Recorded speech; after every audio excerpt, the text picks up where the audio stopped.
Vote ચોરી મામલે ગુજરાત કોંગ્રેસ હવે લડી લેવાના મૂડમાં છે। કોંગ્રેસની વોટ ચોર ગાદી છોડ સહી ઝુંબેશનો પ્રારંભ પ્રદેશ કોંગ્રેસ પ્રમુખ અમિત ચાવડાએ શરૂઆત કરાવી।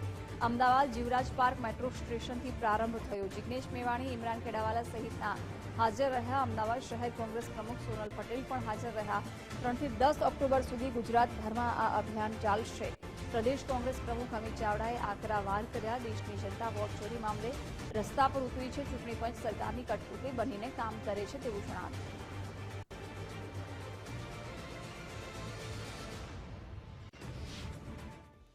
આખા દેશના લોકો હવે આ વોટ ચોરી દ્વારા ચૂંટણીઓ જીતવામાં આવે છે એ વાતને લઈ અને આ વોટ ચોરોને ખુલ્લા પાડવા માટે મેદાને ઉતર્યા છે અને એના જ ભાગ સ્વરૂપ આજે ગુજરાત પ્રદેશ કોંગ્રેસ સમિતિ દ્વારા 3 ઓક્ટોબરથી શરૂઆત કરી અને 10મી ઓક્ટોબર સુધી આખા ગુજરાતમાં દરેક શહેરમાં, દરેક વોર્ડમાં, દરેક તાલુકામાં, દરેક ગામને બૂથ સુધી કોંગ્રેસના કાર્યકરો લોકો વચ્ચે જઈ રહ્યા છે।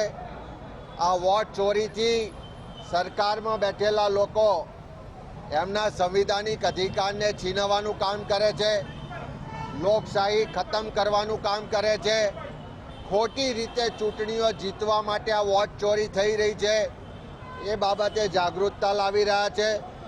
લોકોના સમર્થન રૂપી સહી ઝુંબેશમાં લોકોની સહીઓ મેળવી રહ્યા છે અને સાથે સાથે મિસકોલ નંબર સાથે લોકોને આ ઝુંબેશમાં જોડી રહ્યા છે।